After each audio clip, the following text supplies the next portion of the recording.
Okay. Alrighty, this is going to be a video on how to make bread. It's really easy if you do it correctly. If you fight the dough, it will fight you back and it will win. So what you want to do is get the dough out of the bucket using this tool right here, not this tool right here, because this will gouge the bucket and then the bucket will have to be replaced. So get all the dough out until it's fairly clean like that, and put the dough close to you on the bench. A lot of people, when they're just starting out, will put it way back here, and then you've got to lean way over and it's hard on your back. So get it close to you, get a respectable amount of flour on the bench. You kind of roll the dough over a little bit until it's got lots of flour. Here, zoom in on that. And it's not sticking to everything. Cut the pieces close to you so that you're not leaning way over. And after you do this a couple of times, you'll know when you're putting on the scale. You're wanting 1.75 pounds, which is basically what that is. It needs a little bit more, so that's 1.75 pounds right there. And you don't have to do a lot of screwing around with it. If it's close, that's fine. So you want to cut the dough as close to the final shape as you can. So we're wanting rounds like this, so we want to cut it like this. You don't want to cut it in a long thing like that because it's just so much extra work.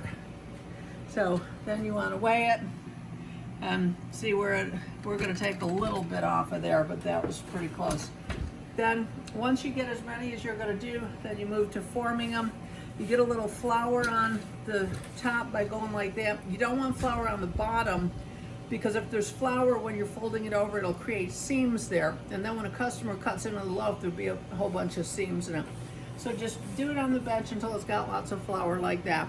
And then using this part of your hand, with both hands, squeeze the dough and use your fingers to tuck it up underneath. So one, and twist it 90 degrees. And if you need more flour, flour the bread. Don't be patting your hands, flour the bread. And if you need more flour, get it out of here so you've got more flour. So twist, push it under with your fingers, twist, push it under with your fingers. In 3 times, you should have a nice smooth one like that. It should not look like that. If this looks like this when you put it in the oven, it will not turn out at all.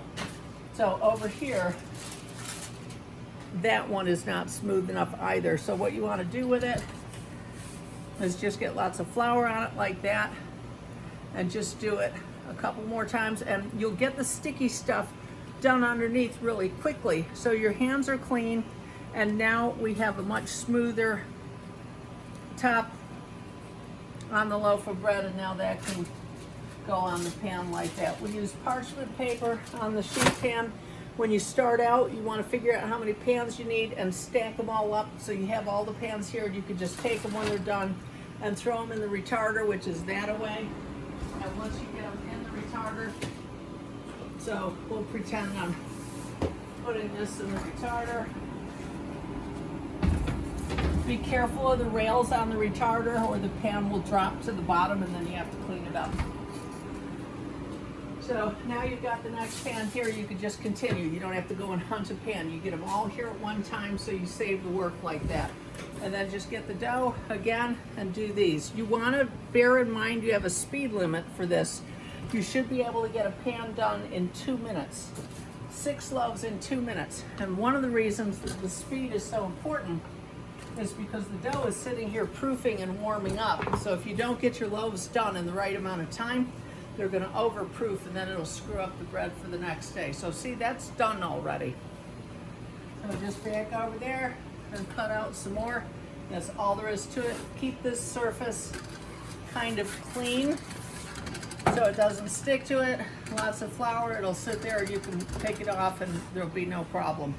So that's how you do it. After 1 or 2 tries, you should have it down. It's super easy, it's fun to do, and you feel productive when you're done, and the bread is really good. So thanks for your attention. Here you go. You give it a try.